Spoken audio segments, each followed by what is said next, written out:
तो कैसे हैं आप सभी लोग। एक बार फिर से वेलकम है आपका मेरे YouTube channel study with Yogesh में।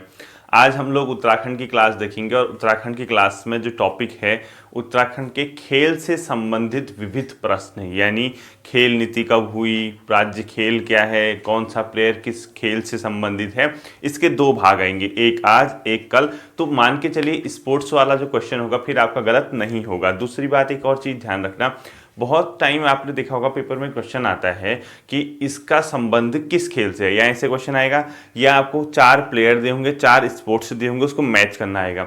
एक चीज़ ध्यान रखना, जो पुराने प्लेयर होते हैं, जो बड़े अंतर्राष्ट्रीय या राष्ट्रीय स्तर पे जिन्होंने बहुत बड़ा नाम कमाया होता है, राज्य का नाम रोशन किया होता है, वो तो ओल्ड प्लेयर हो गए, उससे तो चलो आएगा ही आएगा। लेकिन जो अब नए प्लेयर आ रहे हैं, नई युवा पीढ़ी के जो प्लेयर हैं, उनको आप लोग क्या करोगे, न्यूज़पेपर जैसे आप पढ़ते हो तो कभी ना कोई प्लेयर हाईलाइट रहता है, या उसको कोई अवार्ड मिलेगा, या उसने कोई ना कोई स्पोर्ट्स का इवेंट जीता होगा, या राष्ट्रीय अंतर्राष्ट्रीय स्तर पे कोई बढ़िया उसने मतलब काम किया होगा। तो मतलब ये मान के चलिए वो प्लेयर कहाँ से आपका पूछेगा एग्जाम में, जो हाईलाइट रहेगा। ऐसे तो बहुत से प्लेयर हैं, अब हर खिलाड़ी का नाम तो लिखा नहीं जा सकता है। तो ध्यान रखना, आने वाले समय से कभी भी न्यूज़पेपर पढ़ते हो तो कोई एक ऐसा प्लेयर या कभी भी आपको अखबार में दिखता है, किसी ने उसको सम्मानित किया, कभी मुख्यमंत्री ने सम्मानित किया, कभी राष्ट्रीय स्तर पे कोई अवार्ड मिल गया, कभी देवभूमि खेल रत्न पुरस्कारों से संबंधित मिल गया, तो या कोई उसने इवेंट जीत लिया, तो वहाँ उसमें जो भी उसने किया होगा उस समय आपको उसको तुरंत नोट कर लेना है कि ये प्लेयर किस खेल से संबंधित है और किस जिले से संबंधित है। इतना ही वो बेसिकली पूछता है, तो उसको आप लोग ध्यान रखना।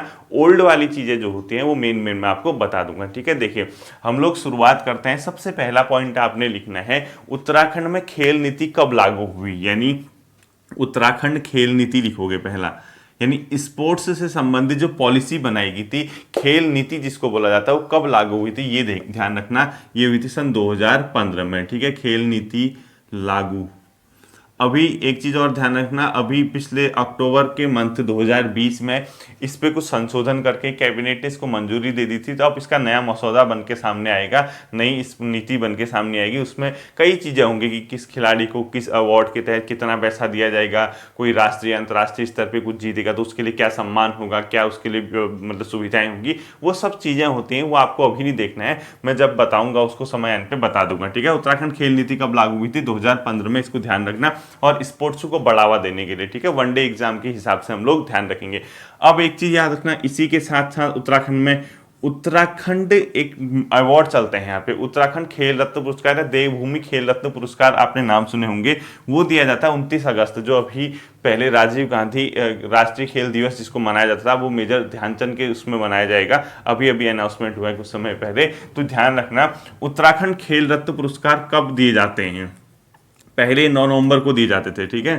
खेल रत्न पुरस्कार ये प्रतिवर्ष मतलब 29 अगस्त को दिए जाते हैं। और कब से हुआ, 2015 से, यानी 2015 से। मैं ये नहीं कह रहा हूं कि खेल रत्न पुरस्कारों की शुरुआत हुई, ये 29 अगस्त को दिया जाना जो था वो 29 अगस्त को 2015 से दिया जाने लगा। पूर्व में कब दिया जाता था, 9 नवंबर को, 9 नवंबर को, ठीक है। जब राज्य स्थापना दिवस था, पहले कब दिया जाता था, 9 नवंबर को दिया जाता था। इसको ध्यान रखना। अब आपको देखता हूं कितना पढ़ते हैं। सभी लोगों को कमेंट सेक्शन में ये बताना है कि उत्तराखंड में देवभूमि खेल रत्न पुरस्कार या खेल रत्न पुरस्कारों की शुरुआत कब से हुई। नहीं बता पाओगे, नेक्स्ट वीडियो में मैं बताऊंगा इसके दूसरे भाग में, लेकिन कोशिश करना कि सभी लोग कमेंट करके बताएं कि उत्तराखंड में खेल रत्न या देवभूमि खेल रत्न पुरस्कारों की शुरुआत कब से हुई। ये 29 अगस्त को 2015 से दिया जाने लगा। मैं ये नहीं कह रहा हूं, ध्यान रखना, कि 2015 से ही शुरू हुआ। मैं कह रहा कि 29 अगस्त को 2015 से दिया जाना शुरू हुआ उत्तराखंड खेल रत्न पुरस्कार। दूसरा एक पॉइंट था। अब देखिए कुछ स्पोर्ट्स कॉलेज भी हैं यहाँ पे, कोई कई स्टेडियम भी हैं। आप लोग पूरा लिखना, महाराणा प्रताप, यानी आप लोग पूरा लिखोगे उसको, ठीक है। Maharana Pratap sports college, Maharana Pratap sports college, ये कहाँ है, देहरादून में, देहरादून में। महाराणा प्रताप स्पोर्ट्स कॉलेज कहाँ पूछता है, तो ये देहरादून में, इसको ध्यान रखना। इस स्पोर्ट्स कॉलेज में, महाराणा प्रताप स्पोर्ट्स कॉलेज में 6 अलग अलग प्रकार के इवेंट होते हैं, यानी 6 खेलों को ये प्रोत्साहन देता है। यानी इसके अंदर बेसिकली कितने खेल होते हैं, 6 खेल होते हैं इस स्पोर्ट्स में। और यहाँ पर बच्चों के स्कूल पढ़ने की व्यवस्था है, आवासीय व्यवस्था भी है। यानी यहाँ पे 6 से 12 के स्टैंडर्ड के बच्चों को क्या मिलती है, शिक्षा भी। 6 to 12 है यहाँ पर शिक्षक का भी होता है, ठीक है। और एक प्रकार का हॉस्टल टाइप का है, 6 खेल होते हैं। उन 6 खेलों के नाम आप सभी लिख लीजिए। इसमें आता है सबसे पहले एक एथलीट आते हैं, ठीक है। दूसरा इसके अंदर एथलीट के बाद क्या आएगा अपने आप में, football, volleyball, boxing, cricket, hockey. देखो athlete, football, boxing, cricket, hockey और वॉलीबॉल, ठीक है। ये आप लोग लिख लीजिए। ये 6 इसमें के अंदर क्या होते हैं, खेल होते हैं इस स्पोर्ट्स में। इन 6 खेलों में मतलब इस कॉलेज में इसके बारे में बेसिकली ट्रेनिंग वगैरह उनको दी जाती है। तो ये महाराणा प्रताप स्पोर्ट्स कॉलेज कहाँ है, देहरादून में।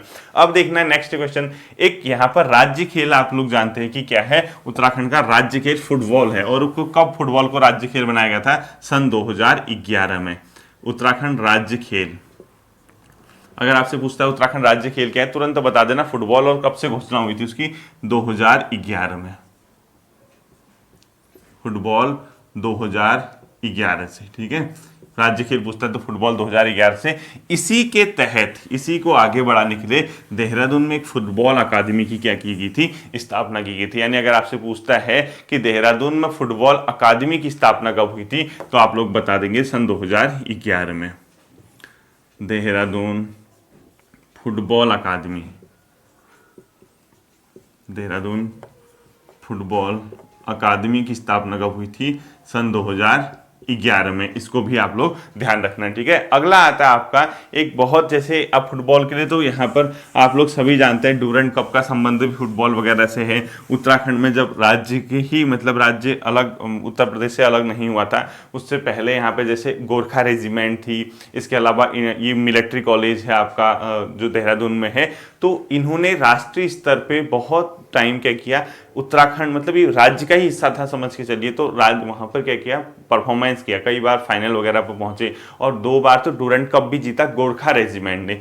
तो उत्तराखंड से संबंधित जो स्पोर्ट्स है, यानी उत्तराखंड में जो स्पोर्ट्स इवेंट होते हैं, देहरादून में एक बहुत पहले ही 1937 में एक चीज़ की स्थापना हो गई थी, उसको बोला जाता है Dehradun district sports association.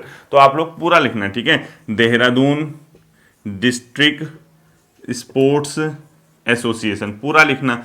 Dehradun district sports association की स्थापना कब हुई थी, 1937 में। पूरा लिखना, Dehradun district sports association. Dehradun district sports association की स्थापना कब हुई थी, 1937 में हुई थी। और उसके बाद फुटबॉल वगैरह को अच्छा खासा यहाँ पर बढ़ावा मिला। तो अब एक चीज़ आपको बता देता हूँ, जैसे आप लोग सभी जानते हैं डूरंड का कप का संबंध किससे है, डूरंड कप ये फुटबॉल से संबंधित है। अब इस फुटबॉल को यहाँ पर बताने का मेन मेरा मकसद है, क्योंकि इस डूरंड कप को गोरखा की जो यहाँ पर बटालियन थी, यानी आप लोग गोरखा ब्रिगेड जिसको कहते हैं, उसने 2 बार इसको जीता था, इसीलिए मैं बता रहा हूँ, ठीक है। तो इसको 1966 में और दूसरा 1969 में इसको गोरखा ब्रिगेड ने जीता था, 1969 में। और उससे पहले भी फाइनल वगैरह में ये लोग पहुंचे थे। इन दोनों में कौन जीता था, गोरखा ब्रिगेड, गोरखा ब्रिगेड ने इनको जीता था। ये ध्यान रखना आप लोग, ठीक है। तो डूरंड कप फुटबॉल से 1966 और 69 में गोरखा ब्रिगेड ने इसको जीता था। देहरादून डिस्ट्रिक्ट स्पोर्ट्स एसोसिएशन 1937 में बना था। अब देखिए इससे संबंधित प्रमुख प्लेयर आते हैं। अब प्रमुख प्लेयर में जो नए प्लेयर होंगे उसको तो आप खुद ही मतलब क्या करोगे, अपडेट करोगे। समय समय में आप लोगों को अलग अलग अखबारों में नाम। तो प्रमुख प्लेयरों में सबसे पहला लिखना है आपको राम बहादुर छेत्री, दूसरा भूपेंद्र सिंह रावत। यानी इन दोनों भूपेंद्र सिंह रावत और राम बहादुर छेत्री के नाम लिखो। एक लिखोगे आप राम बहादुर छेत्री, दूसरा लिखो भूपेंद्र सिंह रावत, भूपेंद्र सिंह रावत, ठीक है। भूपेंद्र सिंह रावत, ये दोनों क्या हैं अपने आप में फुटबॉल प्लेयर है। और भूपेंद्र सिंह रावत के बारे में आपको बता दूं, इन्होंने इस डूरंड कप 1966 में डूरंड कप में 12 गोल मारे थे 6 मैचों में, जो कि क्या था उस टाइम पे राष्ट्रीय रिकॉर्ड था। यानी 1966 में इन्होंने 1966 में डूरंड कप में इन्होंने क्या किया, 6 मैच में 12 गोल किए थे। ये जो कि बहुत बड़ा उस टाइम पे क्या था, राष्ट्रीय रिकॉर्ड है, ठीक है। 12 गोल इनने किए थे, इनने राष्ट्रीय स्तर पर अपनी पहचान बनाई थी, भूपेंद्र सिंह रावत। इसके अलावा एक त्रिलोक सिंह बिष्ट जी का नाम सुना होगा, जिन्होंने जकार्ता एशियन चैंपियनशिप जीती थी 1962 के टाइम। उस समय जो गोल्ड वगैरह मिला था उसमें उनका संबंध था, यानी त्रिलोक सिंह बिष्ट का संबंध भी आप लोग बता दोगे किससे है, फुटबॉल से। सीधे सीधे लिख दो त्रिलोक सिंह बिष्ट। त्रिलोक सिंह बिष्ट का संबंध अगर आपसे पूछता है किस चीज से है तो सीधे बता देना आप लोग किससे है, ये फुटबॉल से। त्रिलोक सिंह बिष्ट, ये भी इनका संबंध फुटबॉल से है। जकार्ता एशियन चैंपियनशिप में जिस टीम को जीता था उसमें इनने स्वर्ण पदक जीता था, यानी इनकी टीम ने। तो इसमें नीचे ब्रैकेट में आप लोग चाहें तो लिख लीजिए जकार्ता एशियाई फुटबॉल चैंपियन में स्वर्ण, ब्रैकेट में लिख लेना, ठीक है। जकार्ता एशियाई फुटबॉल चैंपियनशिप में इनको स्वर्ण पदक जब मिला था उसी टीम के हिस्सा थे। अब देखो महिला प्लेयर भी यहाँ पे दो, मतलब उतने तो ज्यादा यहाँ पे है नहीं, लेकिन कुछ मेन इंपोर्टेंट, एक रक्षा पंवार लिख लीजिए, एक अनीता रावत लिख लीजिए, महिला फुटबॉलर लिख लीजिए, महिला फुटबॉलर।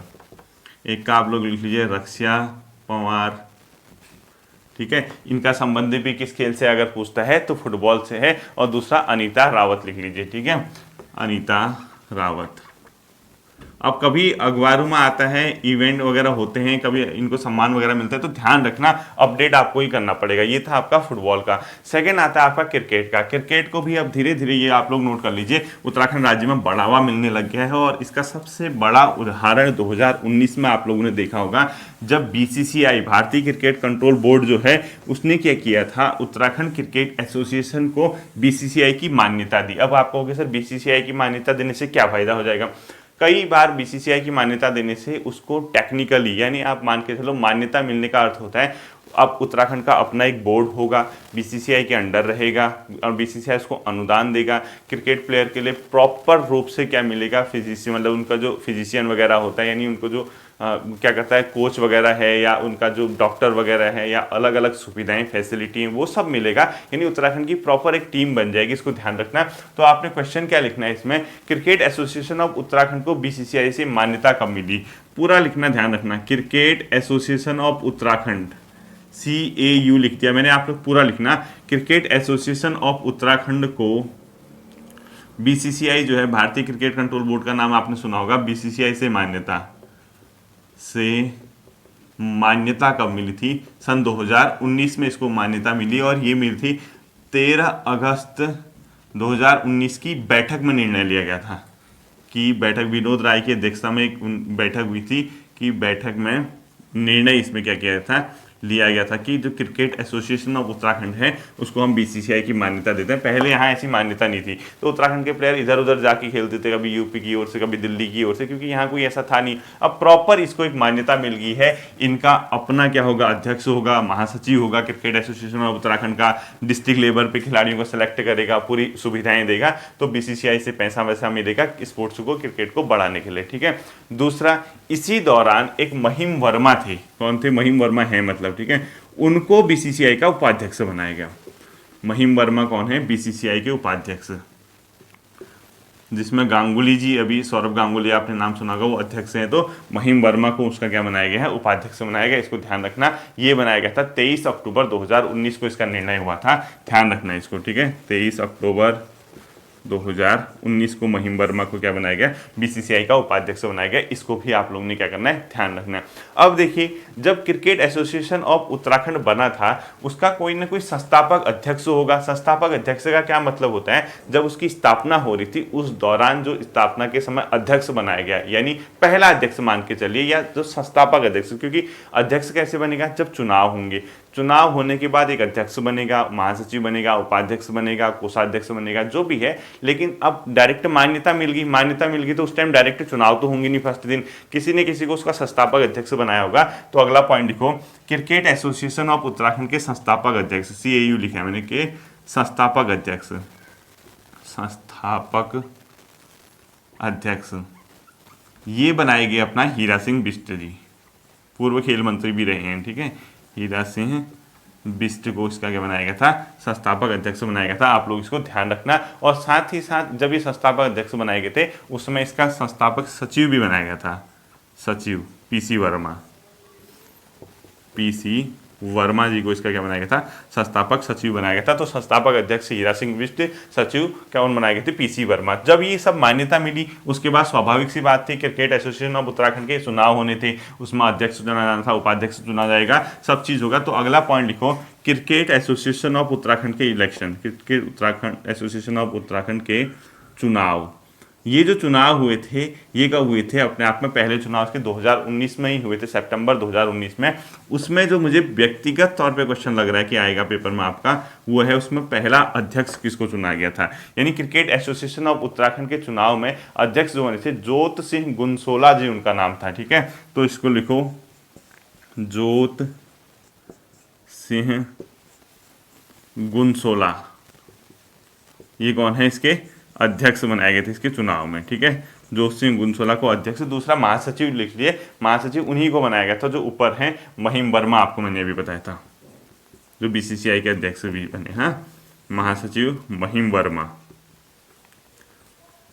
महिम वर्मा को इसका क्या बनाया गया था, महासचिव बनाया गया था। इसको ध्यान रखना आप लोग। अब देखिए अब जैसे हमने फुटबॉल के मेन प्लेयर देखिए, स्पोर्ट इसके भी देखते हैं। अब इसके पुरुष जो प्लेयर हैं वो तो आप लोग सभी जानते हैं अंतर्राष्ट्रीय स्तर में, क्योंकि क्रिकेट से संबंधित लगभग सभी को, जैसे कौन कौन है बताया जाता है कि महेंद्र सिंह धोनी के जो मूल निवास था यहीं था, अल्मोड़ा जिले के किसी जगह पे। दूसरा आपका मनीष पांडे का नाम सुना होगा आपने, वो भी राष्ट्रीय टीम से खेलते हैं, उनका भी कहीं यहीं बताया जाता है, बागेश्वर जनपद के आसपास। इसके अलावा आपको एक आईपीएल में देखने को मिला होगा, पवन नेगी आपने देखा होगा, द्वाराहाट के आसपास कहीं उनका बताया जाता है। और उन्मुक्त चंद जिन्होंने अभी हाल फिलहाल में कुछ रिटायरमेंट ले लिए हैं, अब वो खेलेंगे ही नहीं ऐसा बताया था, तो वो भी आप लोगों को पता है पिथौरागढ़ जिले से संबंधित थे। साथ ही साथ ऋषभ पंत का बताया जाता है ऋषिकेश वगैरह, ये रुड़की वगैरह से। तो ये तो नॉर्मल है, मतलब ये तो सभी जानते हैं, वैसे भी इनसे क्वेश्चन नहीं पूछेगा। महिला प्लेयर से क्वेश्चन पूछ सकता है, क्योंकि एक तो महिला प्लेयर से पूछने का मेन कारण ये है कि यहाँ से जो महिला उठेगी वो हाईलाइट हो जाएगी स्पोर्ट्स में, क्रिकेट में। क्यों? क्योंकि क्रिकेट में महिलाओं का जो है वो अलग उतना ज़्यादा अभी क्रेज नहीं है, धीरे धीरे महिलाएं आगे बढ़ रही हैं और बहुत अच्छी बात भी है। और उत्तराखंड से 3 या 4 प्लेयर बहुत अच्छी अच्छी महिला क्रिकेट टीम में निकली है, तो आपको ज़्यादा क्वेश्चन यहीं से पूछेगा। तो महिला क्रिकेटर लिखो उत्तराखंड की, महिला क्रिकेटर कौन कौन है। एक तो सबसे पहला लिखो आप एकता बिष्ट, यही पहली अंतर्राष्ट्रीय प्लेयर है उत्तराखंड से। ठीक है, एकता बिष्ट, और 21 जनपद से हैं, अल्मोड़ा से। एकता बिष्ट आप लोगों ने सुना होगा इनका नाम, ये बहुत अच्छा परफॉर्मेंस भी करती हैं, इनका संबंध है अल्मोड़ा से। इसके अलावा अभी मैंने लास्ट टाइम जो आपको करंट अफेयर की एक वीडियो दी थी उसमें एक नाम बताया था, स्नेह राणा। स्नेह राणा भी किससे संबंधित हैं, क्रिकेट से संबंधित हैं। श्वेता वर्मा, हेमलता काला। ठीक है, तो लिखो स्नेह राणा, स्नेहा राणा, स्नेह राणा, श्वेता वर्मा और हेमलता काला, हेमलता काला। ठीक है, ये सब के सब क्या हैं, क्रिकेट से संबंधित है। और स्नेह राणा भी हाईलाइट हुई थी जब इन्होंने अपने टेस्ट डेब्यू में पहले मैच में 4 विकेट शायद लिए थे, 4 या 5 विकेट, और उन्होंने 50 से भी ज्यादा रन बनाए थे। और मैंने आपको लास्ट करंट अफेयर में इसको बताया था, इसको ध्यान रखना। ये था आपका क्या, क्रिकेट। अब आता है तीसरा आपका हॉकी। हॉकी से संबंधित मेन प्लेयर आप सभी जानते हैं कौन कौन है। सबसे बड़ी प्लेयर तो यही वंदना कटारिया, जिन्होंने अभी अभी टोक्यो ओलंपिक 2020 के इवेंट में क्या किया था, 3 हैट्रिक करने का काम किया। ठीक है, हैट्रिक मारी थी। तो हॉकी के सिर्फ आपको प्लेयर लिखने, ज़्यादा इसमें डिटेल नहीं देखनी है। हॉकी का पहला प्लेयर आप लोग लिखोगे हरदयाल सिंह।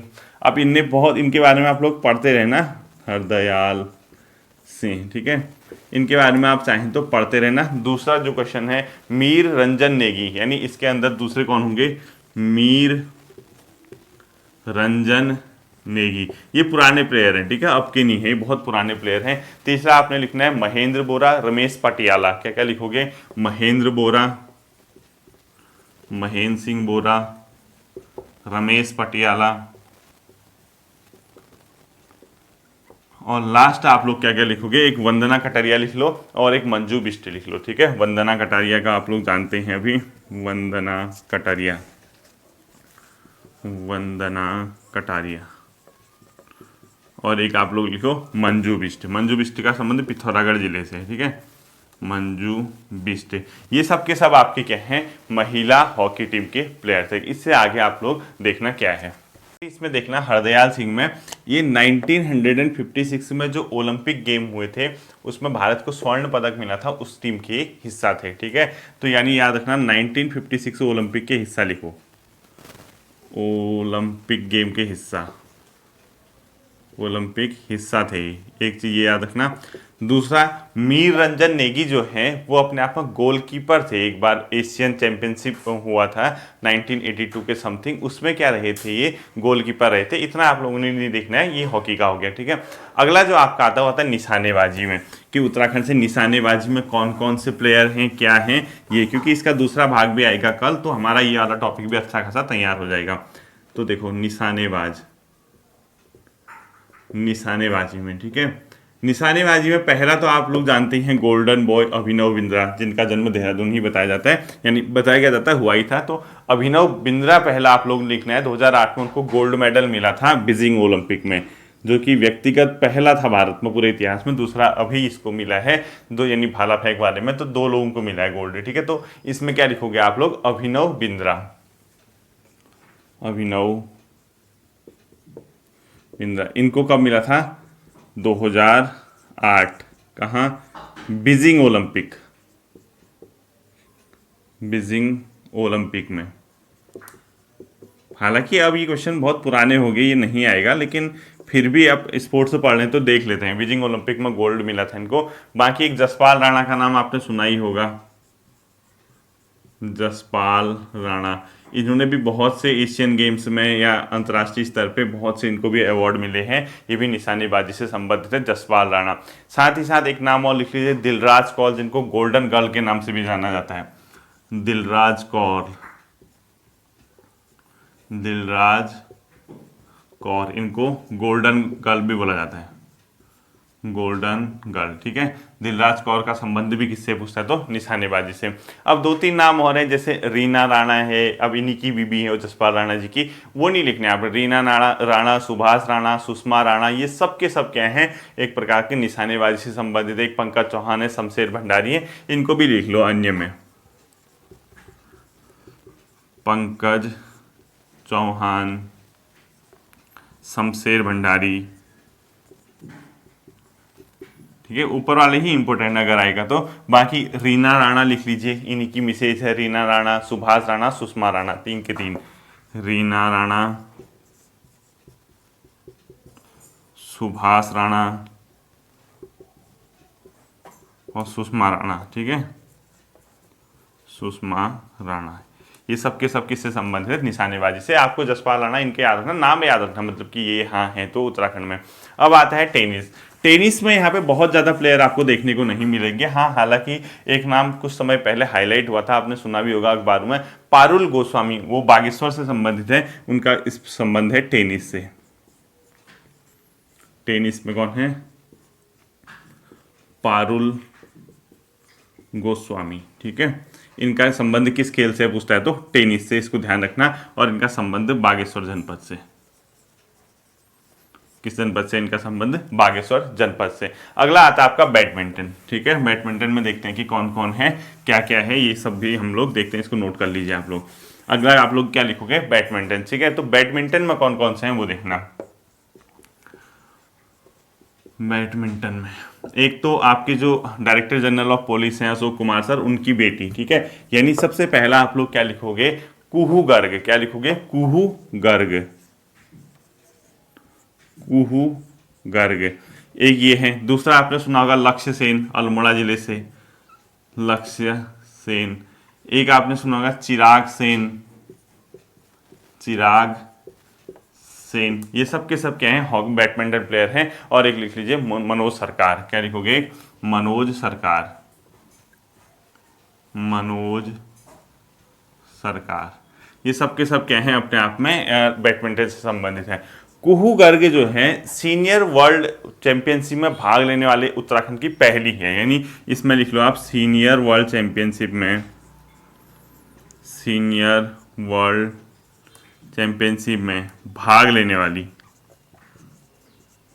वाली प्रथम है, यूके की प्रथम, यूके की प्रथम है। लक्ष्य सेन, जिनका संबंध अल्मोड़ा जिले से है, इनके बारे में है कि इन्होंने 2018 में जो एशियन जूनियर बैडमिंटन चैंपियनशिप हुई थी उसका फाइनल यानी गोल्ड जीता था।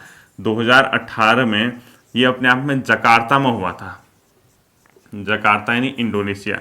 इस स्पोर्ट्स जकार्ता में इन्होंने क्या किया था, जो एशियन जूनियर बैडमिंटन चैंपियनशिप था उसमें गोल्ड जीता था। देखो आप लोग पूरा लिखना है, एशियन जूनियर बैडमिंटन चैंपियनशिप पे इनको गोल्ड मिला था, इसको ध्यान रखना है, ठीक है। तो एशियन जूनियर बैडमिंटन चैंपियनशिप में इनको क्या मिला था, गोल्ड मिला था एशियन जूनियर बैडमिंटन चैंपियनशिप में, ठीक है। बाकी चिराग से इनका संबंध मैंने आपको बता दिया, मनोज सरकार का बता दिया। मनोज सरकार का संबंध किस जिले से पूछता है तो उधम सिंह नगर यानी रुद्रपुर के हैं, ठीक है, रुद्रपुर, उधम सिंह नगर, यूएस नगर से इनका संबंध है। तो ये आपका बैडमिंटन के प्लेयर थे। अब आता है नेक्स्ट, वो आता है आपका बास्केटबॉल। बास्केटबॉल में एकमात्र बहुत बड़ा नाम है हरिदत्त कापड़ी। आप लोग ने सभी ने सुना होगा बास्केटबॉल में हरिदत्त कापड़ी, बास्केटबॉल, इसमें सबसे बड़ा नाम है हरिदत्त कापड़ी। और इनका संबंध किस जिले से पूछता है तो पिथौरागढ़ से, ठीक है। और इनको अर्जुन अवार्ड भी मिल चुका है, इवन अर्जुन पुरस्कार भी इनको मिल चुका है। और ये अर्जुन पुरस्कार मिला था 1969 में, इनको अर्जुन पुरस्कार भी मिल चुका है। तो हरिदत्त कापड़ी का संबंध किस खेल से पूछता है, बास्केटबॉल से, पिथौरागढ़, अर्जुन पुरस्कार 1969। और लास्ट जो बचता है आपका वो बचता है बॉक्सिंग। क्या लिखो, इसको पूरा नोट करने के बाद लास्ट हेडिंग डालना बॉक्सिंग।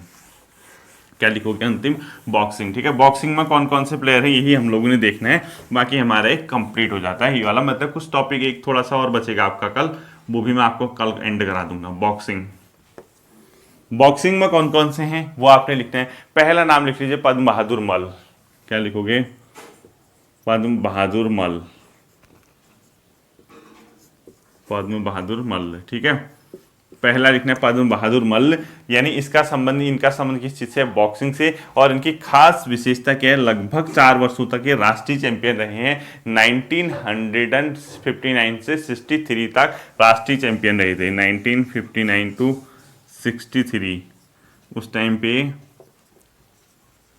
राष्ट्रीय चैंपियन रहे थे 4 वर्षों तक। साथ ही साथ इन्होंने एशियाई जो गेम हुए थे, यानी एशियाई खेल जो हुए थे उसमें पहला स्वर्ण पदक जीता था, यानी एशियन खेल में पहला स्वर्ण जीता था इन्होंने, याद रखना है इसमें। देखो, एशियन खेल में पहला स्वर्ण जीता था बॉक्सिंग में, एशियन खेल में पहला स्वर्ण। और अर्जुन पुरस्कार भी मिल चुका है इनको, ठीक है, अर्जुन पुरस्कार से भी सम्मानित हैं,